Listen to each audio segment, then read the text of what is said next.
प्रशांत और आप देख रहे हैं एटीवी न्यूज इंडिया। कुशलता एक ऐसी चीज है जिसके बारे में हम सब बात करते हैं और जिसके बारे में हमारे बुजुर्ग भी बोलते हैं कि हर एक इंसान में एक कुशलता जरूर होती है। पर उस कुशलता को पहचाना कैसे जाएगा, ये एक सवाल हमेशा से चला आ रहा है, जिसको हम स्किल भी बोलते हैं अंग्रेजी में अगर बात करें तो। और स्किल एजुकेशन हमारी सरकार बातें चाहे कितनी भी बना ले, पर उस पर खरी उतरती है या नहीं हमें नहीं पता, वो समय के साथ पता चलता रहता है। इसी सिलसिले में हमारे साथ बात करने के लिए अष्टम जी मौजूद हैं। अष्टम जी दी 8 डायमेंशन कंसल्टेंसी प्राइवेट लिमिटेड के डायरेक्टर हैं। मैं पिछली बार उनकी कंपनी का गलत नाम ले गया था, तो इस बार मैंने बकायदा लिखा हुआ है। ऑनलाइन एजुकेशन में हमारे साथ हमारे पैनल डिस्कशन में आके इन्होंने बहुत गंभीर बातें बताई थी हमें, और हमें बताए भी थे उसके सोल्यूशंस क्या हो सकते हैं। बहुत बहुत स्वागत है आपका अष्टम जी। आप हमारे से जुड़े हो, आपने समय निकाला फाइनली हमारे लिए। हम आपके पीछे पड़े हुए थे बहुत दिनों से। थैंक यू प्रशांत भाई। अष्टम जी, आप सॉफ्ट स्किल्स, लाइफ स्किल्स और थिंकिंग स्किल्स पर काम करते हो, तो हमें इनके बारे में थोड़ा बताएंगे ये एक्चुअली में है क्या? देखिए, स्कूल का काम मेजरली होता है बच्चों को सिखाना, और किसी भी लर्निंग को हम लोग 3 स्टेप्स पे तोड़ सकते हैं बहुत आराम से। मैं बहुत सिंप्लीफाई करके बता रहा हूँ। पहला स्टेप होता है आपका मेमोराइजेशन, दूसरा स्टेप होता है processing that knowledge, and then तीसरा स्टेप होता है शेयरिंग द विजडम। जो हम लोगों ने ज्ञान जो है वो सीखा है पूरा, वो अपने दोस्तों के साथ और अपने बाकी समाज के साथ बांटना। अनफॉर्चुनेटली जो हमारा एजुकेशन सिस्टम है वो सिर्फ पहले और तीसरे स्टेप्स के ऊपर काम करता है। मतलब कि सॉरी, पहले और तीसरे स्टेप पे काम नहीं करता है। यानी कि मेमोराइजेशन आज भी हम लोग उसी तरीके कर रहे हैं जैसे कि हमारे दादाजी या फिर उनके दादाजी किया करते थे। और जो लास्ट स्टेप हुआ, जो कि शेयरिंग द विजडम हुआ, उसमें भी जो है उसमें आते हैं आपके सॉफ्ट स्किल्स। तो एक क्लास से मुश्किल से 2 या 3 बच्चों को मौका मिल पाता है कि वो बहुत ही अनऑर्गेनाइज तरीके से सॉफ्ट स्किल सीख पाए, यानी कि स्टेज पर जा पाए। पर ऑर्गेनाइज तरीका किसी भी तरीके से है ही नहीं कि बच्चे सीख पाए।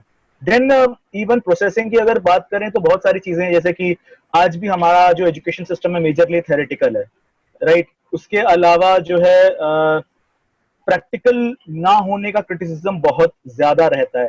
कॉग्निटिव डेवलपमेंट यानी कि सोच की विकास जो होती है उसके लिए बना है, पर वो चीजें हो नहीं पाती क्योंकि सारा का सारा फोकस जो है वो क्रैमिंग के ऊपर चला था कि याद करो, रट्टा मारो चीजों का। पर ये सारी चीजें जो हैं ये बहुत ही ज्यादा जरूरी हैं फाइनली लाइफ के अंदर काम करने के लिए। तो हम लोग मतलब कि मैं बहुत ज्यादा स्ट्रक्चरल चेंज में विश्वास नहीं करता कि हाँ ठीक है इस पूरे ढांचे को उखाड़ के फेंक दो, क्योंकि हम एक बहुत बड़ा हाथी है हमारा देश, और हाथी को हिलाना थोड़ा सा मुश्किल होता है। तो इसलिए मैं फंक्शनल चेंज की अधिकतर बात करता हूँ कि ठीक है ये सरकार अपनी तरफ से कोशिश कर रही है और प्राइवेट स्कूल अपनी तरफ से कोशिश कर रहे हैं, हम लोग उनको कॉम्प्लीमेंट करने की कोशिश करते हैं ताकि हम लोग सब मिलके एक एक होलिस्टिक सिस्टम बना सके ताकि फाइनली बच्चों को फायदा हो। अष्टम जी, मैं सीधा दूसरे सवाल पर कूद गया, पर मेरा पहला सवाल यही था कि स्किल एजुकेशन जो कि बहुत जरूरी चीज है, जो कि मैं भी मानता हूं, क्योंकि जो भी पढ़े लिखे लोग हैं वो भी मानते हैं स्किल एजुकेशन की बहुत जरूरत है। तो एक्चुअली स्किल एजुकेशन है क्या, अगर हम बिल्कुल आसान भाषा में उसकी बात करें तो? देखो, स्किल का नाम तो आपने वैसे ही का कितना कितना जरूरी भी है? बिल्कुल बिल्कुल। देखिए, स्किल का सीधा सा नाम कि हिंदी में हम लोग कहते हैं उसे, वो है कुशलता। अब मेन बात है कि स्किल बेसिकली 2 तरह के होते हैं, एक होता है आपका हार्ड स्किल, दूसरा होता है सॉफ्ट स्किल। हार्ड स्किल वो ऐसा स्किल है जो आप क्वांटिफाई कर सकते हो, जैसे कि आपके गणित में कितने नंबर आए हैं आप क्वांटिफाई कर सकते हो। आपकी कोई कंप्यूटर की आप लैंग्वेज जानते हो जो कि एक हार्ड स्किल है, आप क्वांटिफाई कर सकते हो। आपकी टाइपिंग स्पीड कितनी है वो आप क्वांटिफाई कर सकते हो। तो ये हुआ आपका हार्ड स्किल।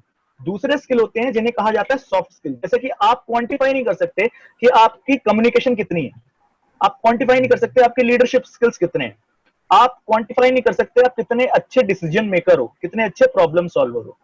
और देखो, मेन चैलेंज क्या है? मेन चैलेंज ये है कि हमारा एजुकेशन सिस्टम जो चीजें पढ़ा रहा है, जैसे कि अगर आप जब असल जिंदगी में एजुकेशन सिस्टम क्रॉस करके बाहर आओगे तो इससे फर्क नहीं पड़ता कि आपको 1857 की लड़ाई कब हुई है ये मालूम है या फिर नहीं मालूम, अनलेस एंड अनटिल आप रिसर्च कर रहे हैं।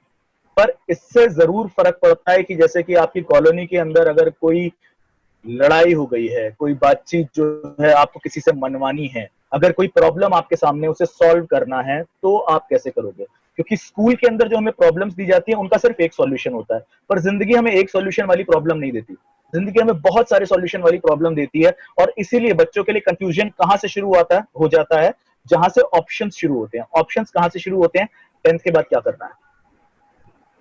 और वहीं से कंफ्यूजन शुरू हो जाता है। और फिर आई मीन आप जानते ही हैं कि किस तरीके से इस वक्त एजुकेशन और एम्प्लॉयमेंट के अंदर एक बहुत बड़ा गैप बना हुआ है, क्योंकि एम्प्लॉयमेंट इंडस्ट्री ये कहती है कि एजुकेशन हमारे साथ इन लाइन है ही नहीं, हमें जो चाहिए वो एजुकेशन दे ही नहीं रहा है, तो एजुकेशन कर क्या रहा है, एक बहुत बड़ा सवाल आ जाता है। वहीं पे स्किल्स ये जो है ये बहुत ही ज्यादा जरूरी है, हार्ड स्किल्स भी सॉफ्ट स्किल्स भी, दोनों के दोनों देने।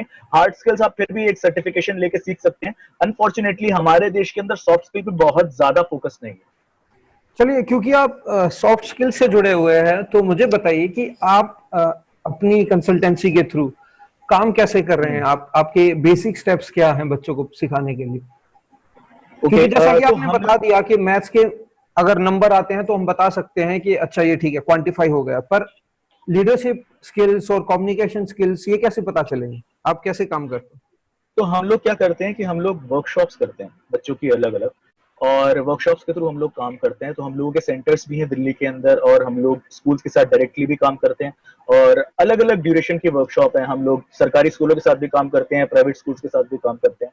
तो बेसिक मुद्दा ये होता है कि एक बार की एक्टिविटीज के थ्रू बच्चों के साथ स्किल्स पे काम किया जाए। किस देखिए, मैं तरीके आपको की पढ़ा के, एक्टिविटीज होते हैं, अगर वो भी थोड़ा बहुत बता देंगे हमें तो। जैसे कि अक्सर हम लोगों को आदत होती है कि हम लोग कुछ फिलर वर्ड्स अपनी भाषा के अंदर इस्तेमाल करते हैं।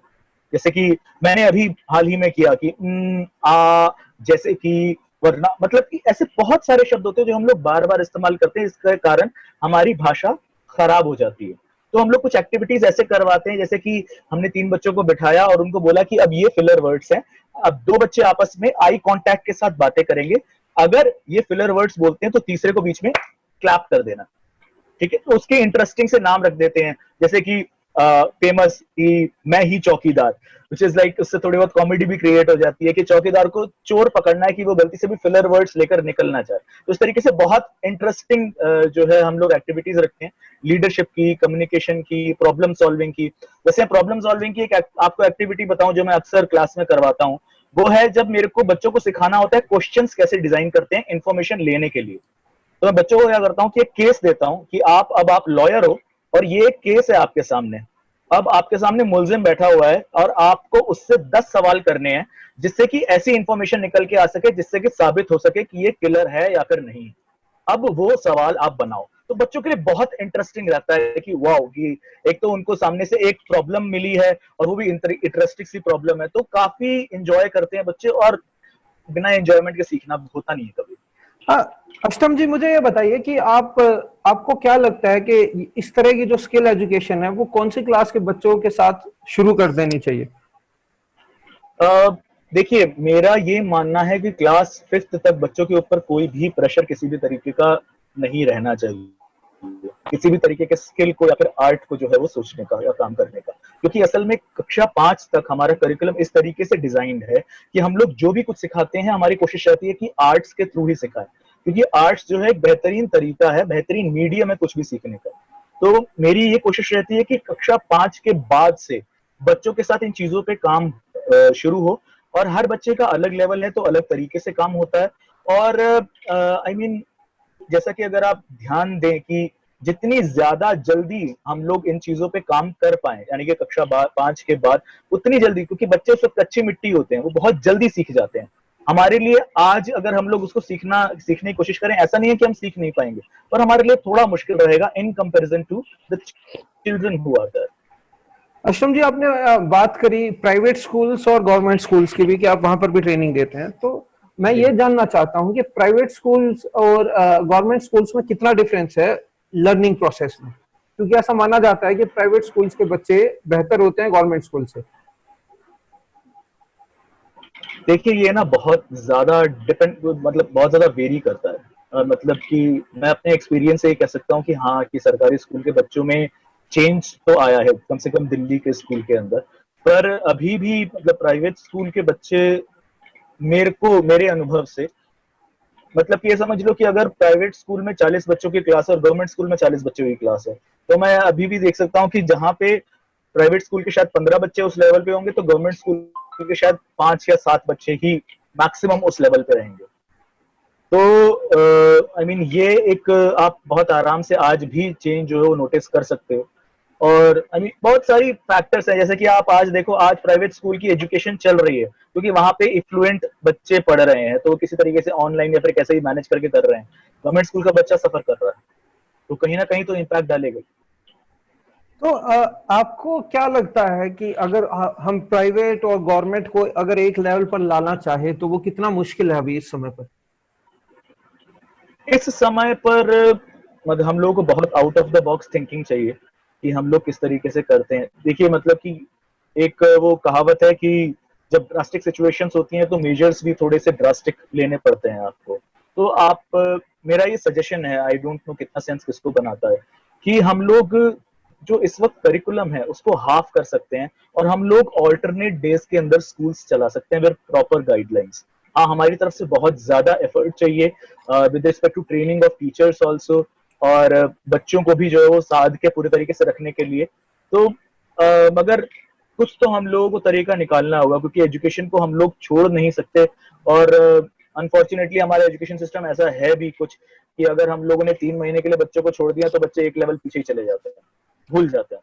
ठीक है। अष्टम जी, आप मुझे ये बताइए कि क्योंकि आप स्किल एजुकेशन से जुड़े रहते हैं, आप टीचर से भी मिलते होंगे, तो आपको क्या लगता है कि क्या हमारे टीचर्स इस समय, खासकर सरकारी स्कूल्स के, वो इतने इतने उनमें टैलेंट है कि वो स्किल एजुकेशन की पढ़ाई दे सकते हैं बच्चों को? क्योंकि वो खुद, उनको नहीं पता अभी स्किल एजुकेशन क्या है।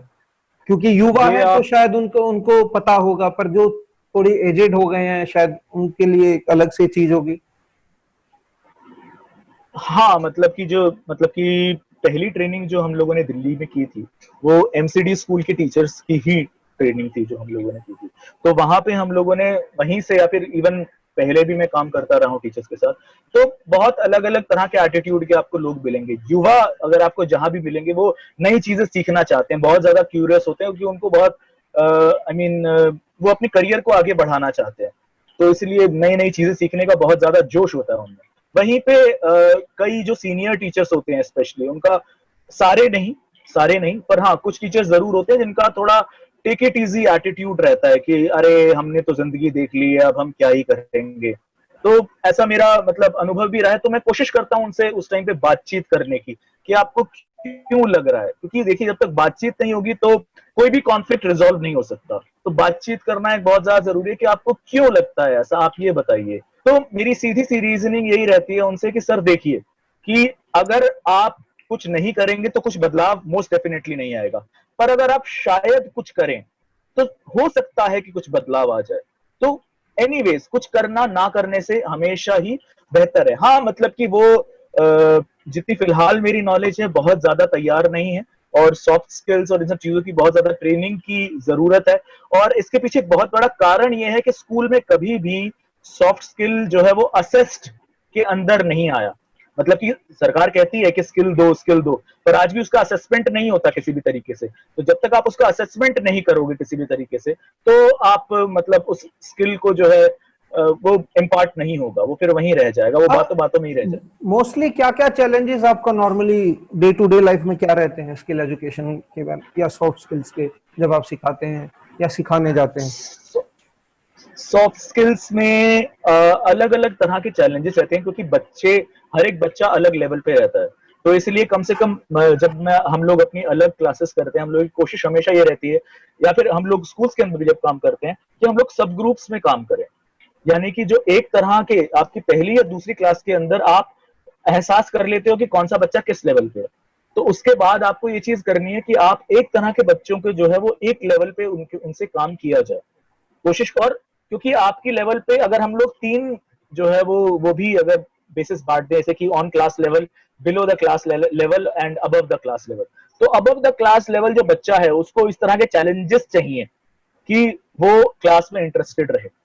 जो मीडियम लेवल पे है उसको तो ठीक है, आप कक्षा के स्तर के हिसाब से पढ़ा ही रहे हैं, मगर जो छोटे लेवल पे बच्चा है, जो नीचे के लेवल पे बच्चा है, उसको आपको वही चीजें डीकंस्ट्रक्ट करके करवानी होंगी। आपको वही चीजें, आप उससे ज्यादा एब्स्ट्रैक्ट फॉर्म में बातें नहीं कर सकते, आपको बहुत कॉन्क्रीट फॉर्म के अंदर सीधे सीधे एग्जाम्पल्स देके ज्यादा से ज्यादा बातें करनी होंगी।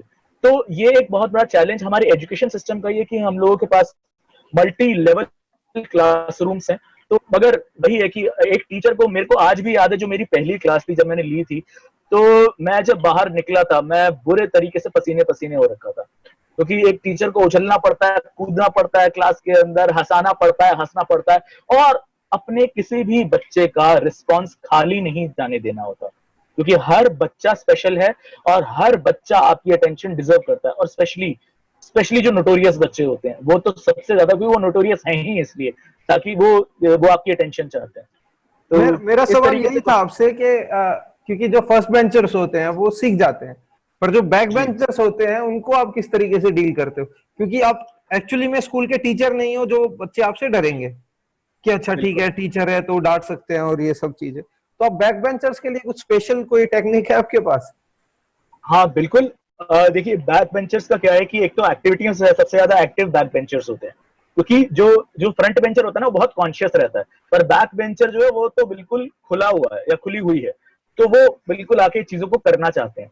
दूसरी चीज ये है, मेरा जो तरीका है वो बच्चों में बिलीव करने का है, बहुत बहुत, मतलब कि 100% मैं बच्चों के अंदर बिलीव करता हूँ। मैं आपको एक एग्जाम्पल देता हूँ मेरी अपनी क्लास से। तो मेरी क्लास में एक बच्चा था, उसका नाम था आस मोहम्मद नाम था उसका, और वो मतलब बहुत नोटोरियस बच्चा था। तो अधिकतर मतलब बाकी टीचर्स के साथ जो है उसकी शैतानियां चलती थी, पर एक दिन उसने मेरे साथ जो है हल्की सी बदतमीजी कर दी क्लास के अंदर। मैंने कहा कोई बात नहीं, और मैंने उसको थोड़ा सा इग्नोर कर दिया। उसके बाद मैं उससे क्लास के बाद मिला, और मेरा ये था कि मैं प्रॉपर डेडिकेशन के साथ जो है, आप मतलब कि मेरे को आज भी टीचर्स पूछते हैं कि आज के बच्चे कहीं ज्यादा बदतमीज तो नहीं हो गए यार, शैतान? नहीं, ऐसा कुछ नहीं है। अगर आप प्रॉपर डेडिकेशन के साथ पढ़ाते हैं, ऑनेस्टी के साथ पढ़ाते हैं, आपका बच्चा इज्जत करता ही करता है। क्लास के बाद मैंने आज को बुलाया अपने पास, मैंने उससे बस एक बात की, बेटा जो आपने आज किया ना, मुझे अच्छा नहीं लगा, मुझे बहुत खराब लगा, अब आप जाओ। अगले दिन वो क्लास को मॉनिटर कर रहा था। So it's all about seeing the belief, seeing the light in the children, चाहे वो किसी भी तरह के बच्चे हों, बच्चे ही होते हैं। चलिए अष्टम जी, आपने लास्ट में क्लोजिंग लाइन बहुत जबरदस्त दे दी। जो भी हो पर वो होते बच्चे ही है। आपने हमें स्किल एजुकेशन के बारे में बहुत सारी जानकारी दी, बहुत बहुत धन्यवाद आपका। आप हमसे जुड़े, आपने आपने बहुत सारी कुशलता के बारे में बताया, आपने फंक्शनल एजुकेशन के बारे में बताया, आपने बताया कि हार्ड स्किल क्या होता है और सॉफ्ट स्किल्स क्या होते हैं, जो मुझे शायद आज तक नहीं पता था। आपका बहुत बहुत धन्यवाद हमारे से जुड़ने के लिए अष्टम जी।